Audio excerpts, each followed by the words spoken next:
emergency edition of Light Years. Andy Liu, it brings me no joy to do these episodes. God, feels like we do one once a year at this point. Yeah. Last year it was right on the edge of the playoffs. This year it feels even worse because they're 14 and 15. And I mean, you guys listen to our show. No one's happy with how the Warriors are playing right now. The last thing they need is the only guy on the team who's been consistent to go down. So we got, we're recording this Thursday afternoon after the news has come out. And Steph Curry looks like he's going to miss a few weeks. Could be 2, more likely to be something like 4. I don't know, man. Let's get to it. Let's start with this. From Warriors PR, Steph Curry suffered an injury last night, underwent an MRI in Philadelphia. The MRI confirms Curry experienced left shoulder subluxation. A timeline for his return will be provided in the coming days. So first out, shout out friend of the show, Dr. Narav, for nailing that on the last episode. He kind of danced around it. Yeah, he did. What are your thoughts on them saying timeline will be determined the next coming days? Because that's the part that's most interesting to me. Very odd. Very, very, very odd. The initial report from Shams saying reevaluation in a couple of weeks, that makes sense. Warriors always do that. Well, we should report some of that as well. That made sense to me. That tells me that Steph will probably be back in a month, reevaluate in 2 weeks. And then in 2 weeks, they'll say he's going to practice in a couple of days and we'll see how he feels in a week. And then he'll be ready to go. Like, tells me it's usually a month. This tells me maybe they read the MRI and didn't know what the actual time. It's weird. But let me tell you this, because he's out for a couple of weeks at the very minimum. This is bad. This is like as close to sky falling down as possible. I know he's going to be back this season. He's not out for the entire season, right? So there's some optimism there, but this is not good. This is as bad as it gets for the Warriors. One, like you said, they're 14 and 15. If they were 5 games above 500, they'd be fine, but they're 14 and 15. And 2, their players aren't good enough. And I don't know if they are going to be good enough to bring him down for the stretch. So I think, this is the worst possible news. I don't think we thought he was going to be back next game or anything. I think we knew. I was hoping it was very bad. I was hoping he'd just miss the road trip and be back for Christmas. End of the day, it's a crappy road trip, but then he's back for that nice home stand. Yeah, I mean, a lot of this comes back to them playing poorly in the early part of the season, because if they took advantage of that 5-game road trip in the beginning part of the season, went 4-1, we'd be looking at an 18-11 team who's in 3rd place, probably would have fallen to 6th or 7th without Steph. 100%. Now they're fighting for their lives. To me, this Steph Curry spell, they need to survive and then go on a run. And the season just keeps getting shorter and shorter. But if they have one of those 1-9, 2-12 spells, oh boy, then I'm not so certain the front office isn't going to look at maybe going the opposite way on the season. You know what I mean? Because of the luxury tax and all those things.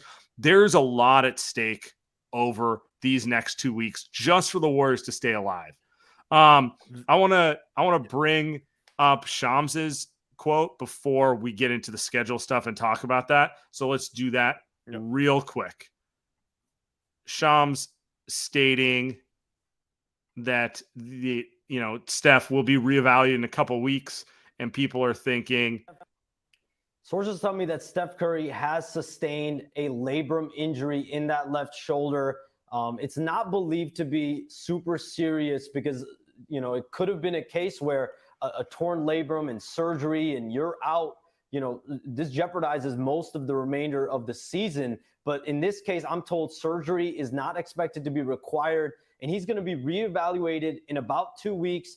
And the expectation, though, is that he's going to be out even beyond that, probably closer to a month before Steph Curry can return to the floor. It's, of course, a devastating blow to a Warriors team that's reeling right now. And tough because Christmas Day is right around the corner. That Grizzlies-Warriors game was a template game for the NBA on Christmas Day, but no Steph Curry on Christmas Day and no Steph Curry for about the next month for the Warriors at least. At least. You think so? That's real.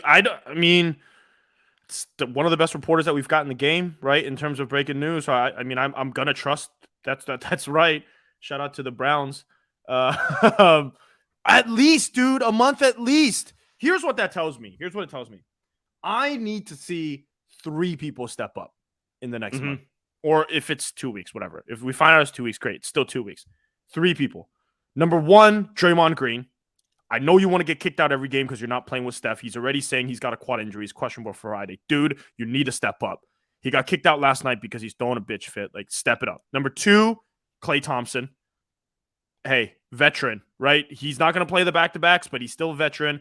Played great against Boston. They need him to be better. Second highest paid player on the team. Prove it. Didn't even think about that. Those 2, obviously, you rely on your vest. Number 3 is Jordan Poole. You got to do your best Steph impersonation, right? He was pretty good doing that at the end of last year, but he's been not good. We talked about this last night. He was not good, and now he has the keys to the kingdom, man. And you have good players around you. Andrew Wiggins should be back. If not Friday, the next game. 1 to 2 more games, and he's back. Yep. Yeah. Kaminga's popping. Moody might get some minutes. James Wiseman just got recalled from Santa Cruz. So, like, there are players. This team is not without good players. There are good players. They need those 3 guys who are the 3 highest paid guys, to your point. 3 highest paid guys. I'm counting Poole's contract from next season. The highest paid guys on the team to play better. Yeah. So I'm pulling up the schedule for those not looking. 2 weeks takes us to basically Christmas Day. It's a day after Christmas would be that 2-week reevaluation. So obviously he's out for the road trip. He's definitely going to miss Christmas. And then we're going to find out if he's going to have a chance to play any of that 8-game homestand, longest homestand of the season remaining. And really, you look at the schedule: Charlotte, Utah, Portland, Atlanta, Detroit, Orlando, Phoenix, no back-to-backs, all at home. We were looking at this as like a 7-0, 6-1. This would be where the Warriors would, quote unquote, pull themselves out of the play-in and maybe get to that 5-6 seed if they had Steph. Now it's like they need to survive this span. I don't have a lot of faith that they're going to pick up a win on this road trip. Maybe they could pick up 1. But I think you're right on the players they need to focus on, because if we Anthony Slater noted that he's hearing 3 to 4 weeks is what they're thinking.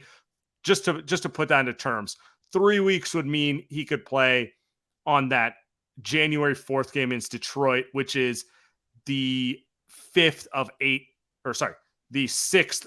home games at Chase. So he'd get back on the homestand. If it's 4 weeks, he outright misses the homestand, and his first game would be something like in San Antonio when they go back on. And the it's road. still an easy schedule moving forward from there. Like, it's not an impossible set outside of the next couple games, but you're telling me they can't beat Toronto on Sunday? Like, Philadelphia, okay, I'll give you that. Embiid and Hart, like, I'll give you that. They probably take that out. But Toronto and then the Knicks, I know the Knicks are hot, but those are winnable games for this team. Brooklyn, I mean, KD's the man, but you don't know what you're getting from. I mean, that's kind of the nature of the NBA these days, though. It's just like everyone's both good and both beatable at the same time. At the same time, the Warriors definitely like right in that span of good, and just they get lost to the freaking Pacers at home. Like, it's embarrassing. All right, let's assume he's out for that whole homestand. So you got the 4 games left on the road trip: Philly, Toronto, New York, Brooklyn, and then you got the 8 games on the homestand. Obviously, Memphis on Christmas is tough. But after, and I guess Phoenix is probably tough too, but everyone else in there is probably not a playoff team. And we would call those all W's if Steph was playing, without a doubt. So you got 12 games here. Maybe Steph only misses 9 of them. We get lucky, but let's say all 12. What do the Warriors need to be at the end of this for you to have considered it a success? 6-6. Okay. 6-6. Can they win 1 on the road? Can they win 2 on the road here? I'm going to pencil in 1. I'm going to give them Toronto or New York. You have to. Then can you win 5 to 6 on the homestand? Maybe, like, probably not Memphis, right? Because Jaren Jackson, sure. But Charlotte, Utah at home, Portland's beatable, even though they have winning. Like, you just talked about it. 1, 2, 3, 4, 5. Portland, Atlanta, Detroit, Orlando. I know you just lost to all those teams on the road early in the season. Get them back. Yeah. Get them back. There you go. Yeah. Get them back. Like, 6-6 to me is a success. It still puts you as a middling team, but then you You're get probably Steph still back. in the play-in, but the key for That would me be a is success, dude, if they were still in the play-in. stay in the play-in. I don't want to see you below the Lakers. That's like my concern right now is the Warriors are 14 and 15. The Lakers are 11 and 16. It's not hard to imagine the Warriors going on a bad losing streak and falling below the Lakers into OKC Houston territory. That's what they need to avoid. I agree with you on the 6-6, and I kind of wanted to get back to who you're talking about, who needs to step up. For me, it's Draymond and Clay. I think if you get playoff locked in Draymond, Poole will come around. Like, honestly, like Draymond, let him run the offense and just have Poole run around and do a Steph impression. That alone should get more out of Poole. But it really has to start with Draymond and Clay. They've been disappointing for most of the season, even though Draymond's played relatively well. Like everything from the punch to checking out when things don't go well, he's been disappointing from a leadership standpoint, right? Yeah. And Clay's play has just been frenetic. Sometimes he looks like Clay, other times it's like what's going on. Now it's their time. Jordan Poole's not Steph Curry, but he can do a Steph Curry light impression For 10 games, yeah. if Absolutely. If Clay and Draymond lock in the way that they're capable of, I think you're going to get that Poole we saw last year, who's like a poor man Steph. And that should be enough on what is a relatively light part of the schedule to just keep them alive. Just be 20 and 21 at the end of these 12 games. Don't be 16 and 24. That's what I'm afraid. I won't say season's over if it's 16 or 24. We got downloads that we need to hit, guys. Okay, so we need you guys to stay with us. But no, but seriously, they have too many good players to be 16 and 24 at the end of this. Wiggins is coming back. That's been their second most It would be player. Would you agree with me if the worst case happens and they go like 2 and 10 over that 12? It's a leadership thing. It's not a talent thing. It's a Draymond, you don't want to do it. This is too hard for you. That's an embarrassment if they do. Mhm. I actually didn't know the schedule until you pulled this up here. And I'm literally looking at just Charlotte. I'm gonna say it again for the fourth time: Charlotte, Utah, Portland, Atlanta, Detroit, Orlando, Phoenix, San Antonio, Chicago. I know I'm going into the rest, and then Washington. Some of those are road games, but dude, you're telling me you're not good enough to go at least 500 or maybe a game below? Because Wiggins is back, Kuminga's balling right now. Dante DiVincenzo looks like he's the leader of the team now.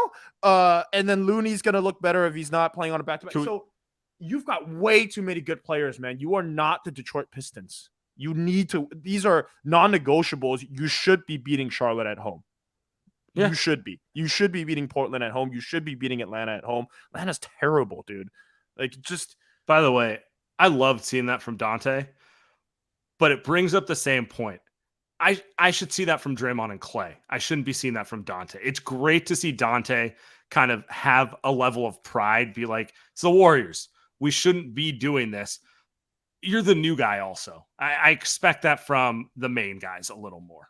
I think Draymond a lot. I think that's it. Actually, Clay's never done it. I kind of don't expect him to do it. I think Draymond to him, but where's Andre?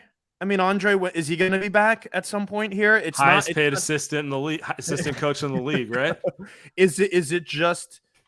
I know they don't have a timeline. They don't even talk about it, but they kind of need him on the floor right now. It'd be a good time for him to come back. Maybe by the new year, like for the homestand, it would be nice for Andre to come back by the homestand. Probably unrealistic, but they need him out there on the floor right now, man. There's too much. Like would you rather see Andre or Ty Jerome, right? Even if Andre's a shell of himself, from that leadership perspective, there's only so much you can do on the bench. They need him on the floor. Maybe needs a strong word, but they need anything right now against these teams. I don't want to take this in a different direction, but we will. What do you think the front office does if this team goes 2 and 10? If they are 16 and 25, if they do the thing they do often when Steph is out, where they all just quit and give up. You know what I'm talking about? Like, it's like, yes, they're losing their biggest talent, but sometimes you watch them play without Steph, and it's like, bro, you're not even trying. Well, I mean, Draymond, literally, dude, you're not fucking trying. But didn't we see this a couple years ago? We saw this with the D'Lo Warriors when Steph broke his hand and was out for the season. We saw what they did at the trade deadline. They dipped under the tax bill. Yeah. The only way they can get under the tax bill is by moving big contracts. Yep. I'm talking Wiggins, which they won't do. Which they shouldn't do. And they shouldn't, just to be clear. Clay, which they probably can't do because no one wants that. And then Draymond, which, I mean, you would just be saying it's over. Forever.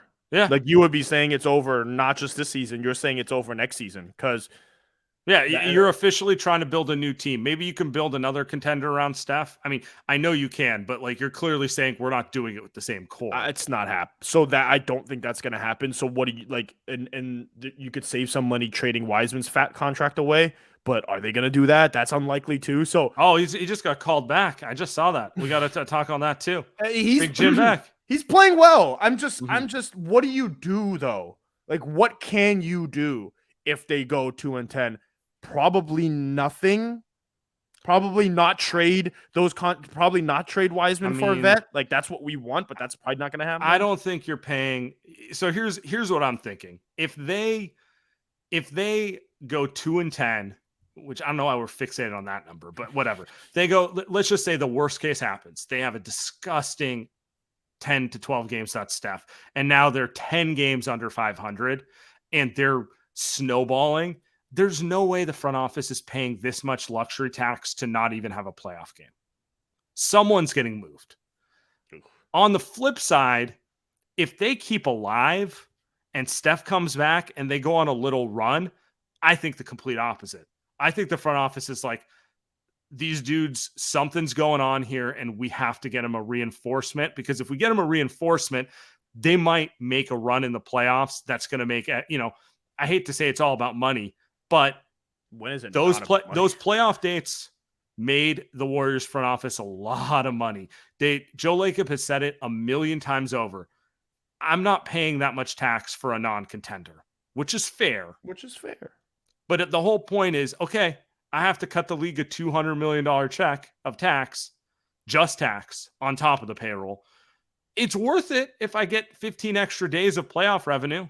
It's not worth it if they're the 12th seed, And so for me, I think this span, more than anything, we're going to find out if this team's all in or if they're going to make us disappointed at the trade deadline. Both on the court and in the front office. Exactly. Both on the court and in the front office. And I'm saying, right or wrong, Steph's been carrying these dudes. A lot of people have not been playing up to their level, and Steph's been just bailing them with 40-point masterpiece after 40-point 27 points at the half, and they're down 20.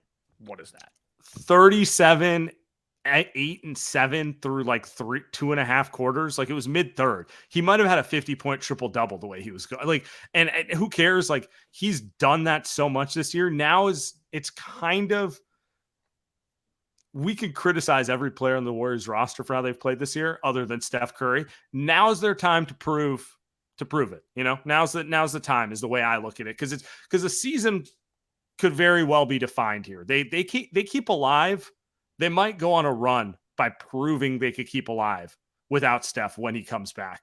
No, they fall apart. I don't know if Steph can save it, No, you're right. Season's defined here. In the next month. And I'm kind of cautiously optimistic that they'll figure it out. There's too many champions on the team. There's too many good players. And the biggest Steph fan, but at some point you gotta nut up or shut up. I think that goes for Draymond, especially.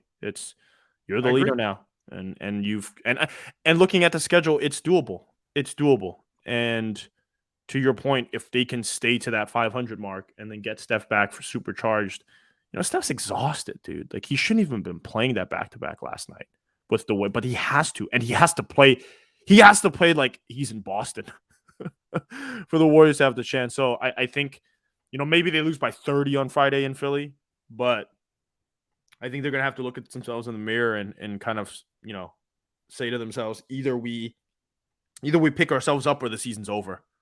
It's very, very plain. Every movie cliche in the Oh my books right now. Every movie cliche in the books. This is about to be Dante just telling everyone, I'm the captain now. Look at me. I'm the captain now. Okay, we mentioned Draymond, Clay, and Poole. We're all in agreement there. We're kind of expecting Wiggins and Looney to be steady in their roles. Give me your one wild card player you think will establish themselves in this span to make a difference positively for the team. There's the obvious one, so I'm gonna go with another guy that I've been in love with, Moses Moody. It's time, brother. It's time. And I don't know who the brother is. Is it Steve Kerr or is it Moses Moody? I don't know. But 15 minutes a game. Do you need big threes? 20. I want 20. 20 minutes I a got game. 30 points per game to make up. Poole and Clay aren't doing that alone. Yep. And that's what they need that's what they need, that guy who can play a little bit of defense, can stick a three. He comes in and he gets an open three and it's butter. Like that's what the Warriors need right now. Fine. Does he turn the ball over sometimes? Does he miss a defensive assignment sometimes?